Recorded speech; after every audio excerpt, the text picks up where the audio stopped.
हम देखिए merchant banking का यूनिट जो है कुछ ऐसे पार्ट भी आपको बता रहे हैं जो आपके सिलेबस में नहीं दिया हुआ है, लेकिन ध्यान रखिएगा वो आपको देखा जाए वो डिस्क्लोज नहीं है आपके सिलेबस में, लेकिन फिर भी एग्जामिनेशन में उठा कर आप पिछले साल का पेपर देखिए तो अक्सर पूछता है कि हाँ जो हम आपको बता रहे हैं वो मर्चेंट बैंक से ही रिलेटेड है, लेकिन वो आपके कोर्स में वो देखा जाए वो बैंक में है, वो डिस्क्लोज नहीं किया है।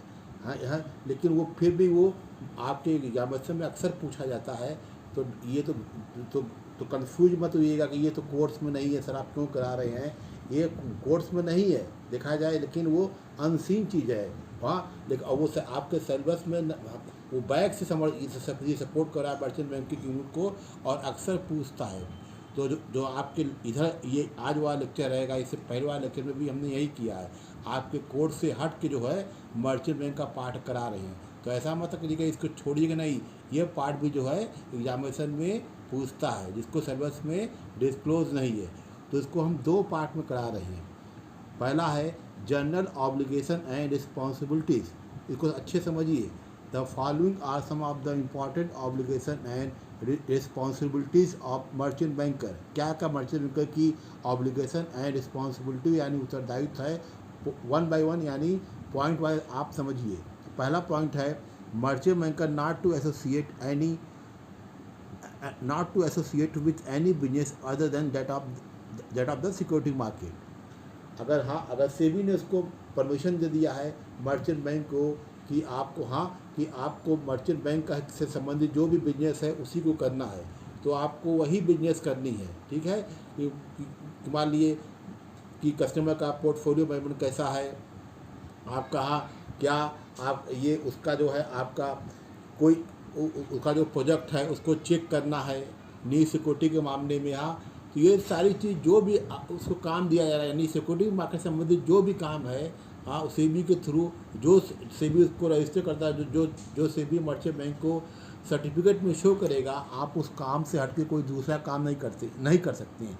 लेकिन कुछ अमेंडमेंट हुए हैं वहाँ, उस अमेंडमेंट के लागू होने के बाद मर्चेंट बैंकर जो है अपने लीग से हट के दूसरे बिजनेस को भी शुरू कर सकते हैं। कुछ समझिए क्या है। Provide that a merchant banker who has been granted certificate of registration of act as primary और satellite dealer by Reserve Bank of India may carry on such business as may be permitted by Reserve Bank of India bracket में से भी रहेगा oblique merchant bank का second amendment regulation 99।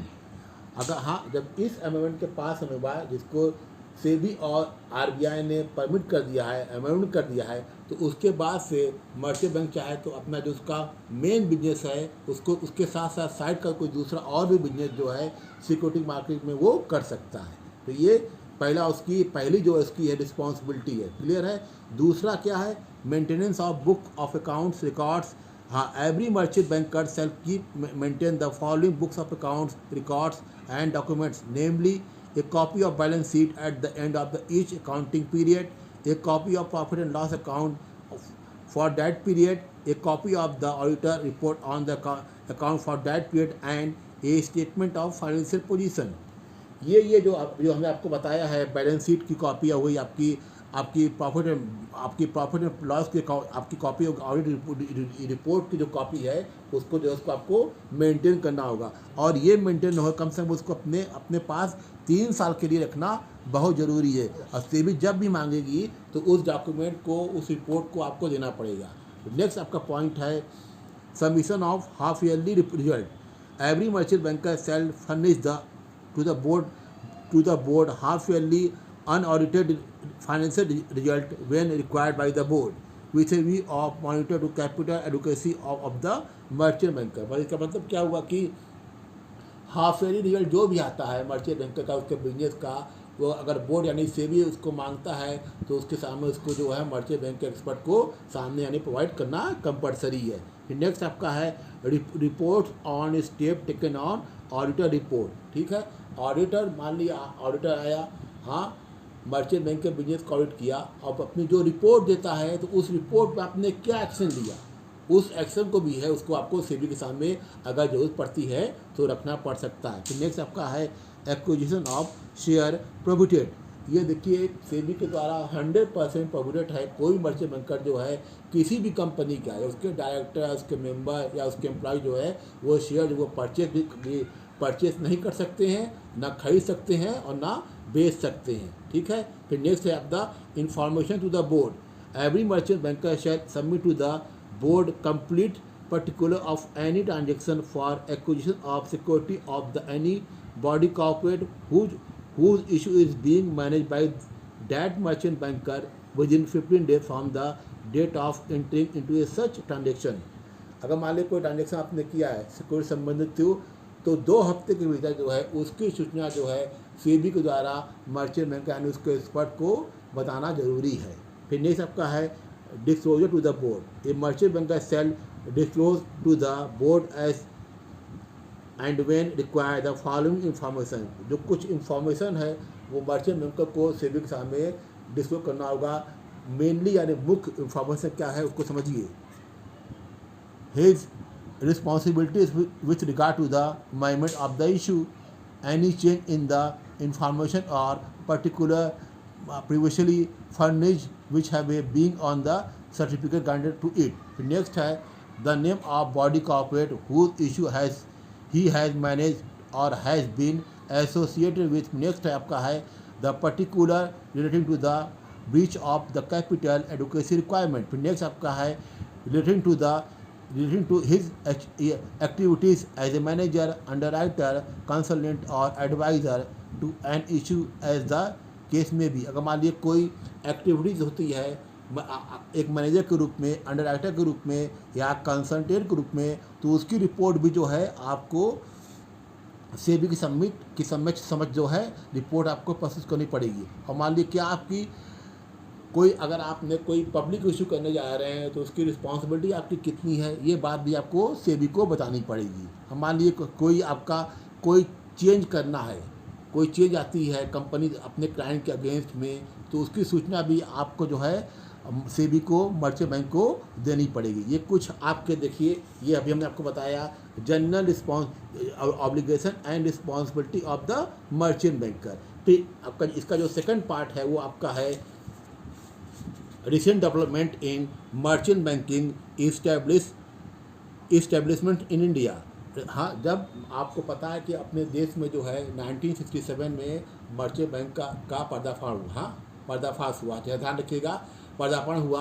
हाँ, वो आपके Australia का जो है आपके गिजलैंड बैंक ने 1967 में मर्चेंट बैंक की स्थापना की। उसके बाद जो है 1972 में स्टेट बैंक ऑफ इंडिया ने अपने यहाँ एक मर्चेंट बैंक की स्थापना की और उसी के थ्रू जो है अपना कारोबार शुरू किया। उसके बाद जो है जितने भी आज के डेट में पब्लिक सेक्टर बैंक है या प्राइवेट सेक्टर बैंक है या जितने भी आपके पब्लिक प्राइवेट आपका फाइनेंशियल इंस्टीट्यूशन है वो सभी जो है मर्चेंट बैंक के फील्ड में आके पब्लिक को अपनी सेवाएं दे रहे हैं। तो क्या क्या डेवलपमेंट हुआ है मर्चेंट बैंक आने से वो वन बाय वन आप समझिए। पहला जो आपका डेवलपमेंट था वो आपका है सेटिंग अप बैंक सब्सिडियरीज।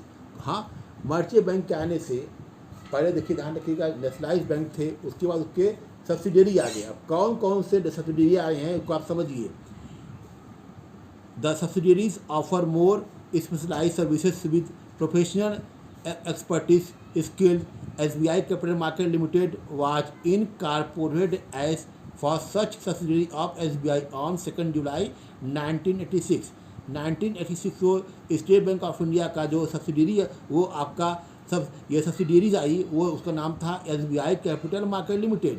फिर उसके बाद can bank financial service limited was set up a wholly owned subsidiary of Canara bank 1987।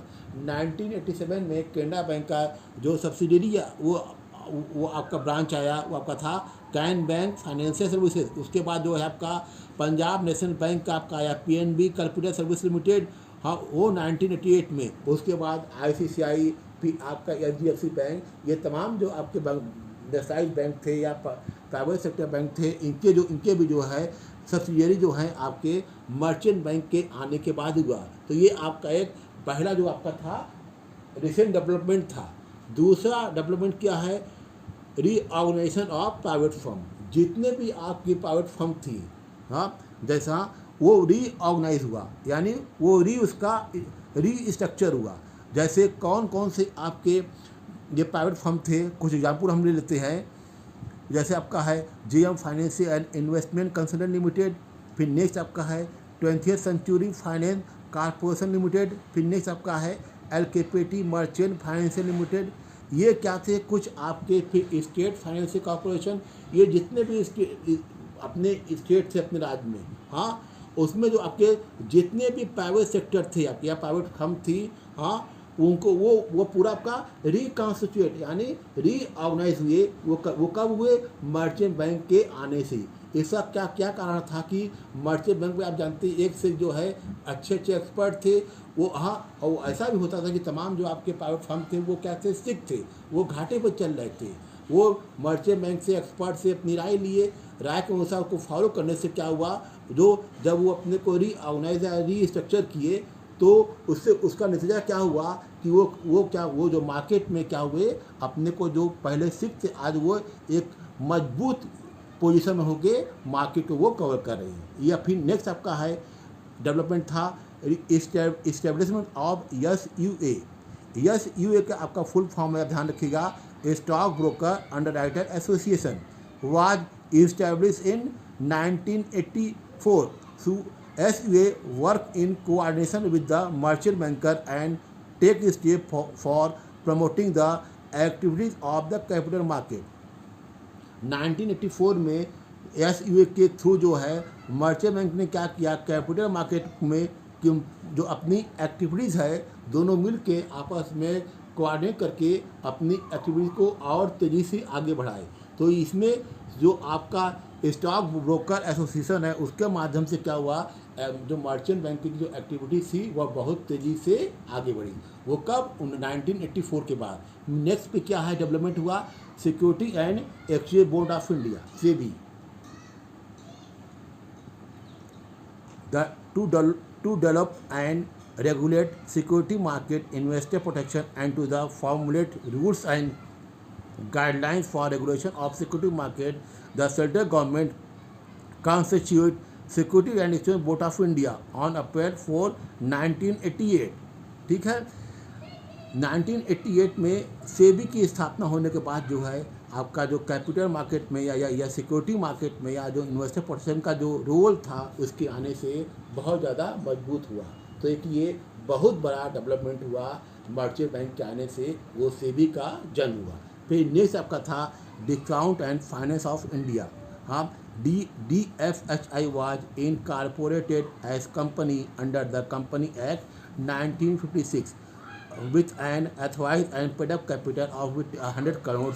ठीक है, ये ध्यान रखिएगा, out of this rupees 51 crore has been contributed by RBI and 16 crore by financial institution of and 33 crore by public sector bank.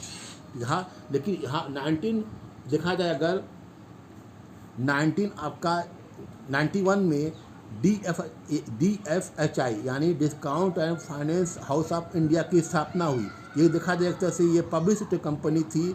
इसने क्या कि इसके आने से जितने भी आपके प्राइवेट सेक्टर की कंपनी थी या पब्लिक सेक्टर कंपनी थी या प्राइवेट सेक्टर बैंक थे, उनको वो लोन देने में, ग्रांट देने में बहुत ही आसानी हो गई। एक बहुत ही ज़बरदस्त डेवलपमेंट हुआ discount and finance house of India के आने से भी। नेक्स्ट आपका है credit rating information service of India limited, CRISIL. देखिए क्रिसर आप समझ रही हैं, ये बड़ी बड़ी कंपनियों की, गवर्नमेंट की, स्टेट की, सिटी की, पब्लिक सेक्टर कंपनी हो या प्राइवेट सेक्टर कंपनी हो या आपका बैंक वगैरह, उनकी रेटिंग करता है। टाटा हुआ, बिरला हुआ, हाँ, वो अपनी रेटिंग कराते हैं। तो क्रिसर क्या है, एक रेटिंग कंपनी है और इसकी स्थापना आपकी 1987 में हुई थी। हाँ, और ये एक ही जगह देखा जाए एक बहुत ही बड़ा डेवलपमेंट था मर्चेंट बैंक के आने से, क्योंकि अगर जिस कंपनी की भी रेटिंग अगर हो जाती है, अगर वो नंबर 1 या नंबर 2 पे अगर वो आ जाता है तो समझिए सिक्योरिटी मार्केट में उसका स्थान जो है बहुत ही ऊंचा हो जाएगा और जो इन्वेस्टर क्या है उस कंपनी की तरफ बहुत तेज़ी से अट्रैक्ट होंगे। तो क्रिसर की स्थापना से एक बहुत ही सिक्योरिटी मार्केट में एक क्रांतिकारी रेजोल्यूशन हुआ, परिवर्तन आया और तो कंपनियां जो हैं इसके माध्यम से अपनी कंपनी की रेटिंग कराना शुरू कर दिए। Last but not list, stock holding corporation of India limited SHC EHSE was set up in 1986 by All India Financial Institution to take care of safe custody, delivery of share and collection of the sale proceeds of the securities. The setting up of SSC is bound to affect the capital market in future. देखा जाए अगर stock holding corporation of India की स्थापना से जो capital market को किस तरह इफेक्ट करेगा ये फ्यूचर में बताएगा। तो इसकी स्थापना भी जो है आपके मर्चेंट बैंकिंग के आने से कैपिटल मार्केट में एक डेवलपमेंट ये बहुत ज़बरदस्त उछाल होगा। ये देखा जाए अपने अब लेक्चर को हम क्लोज कर रहे हैं और हमारे और देखा जाए आपका जो है ये मर्चेंट बैंकिंग यानी जो फर्स्ट यूनिट है वो यहीं पे है क्लोज हो जा रहा है। इसके बाद जो है हम सेकंड यूनिट जो है फाइनेंस सर्विसेज का वो आपका म्यूचुअल फंड वो हम स्टार्ट करेंगे, उसकी सूचना जो है अपने हम यूट्यूब के माध्यम से आपको देंगे। Okay, thank you.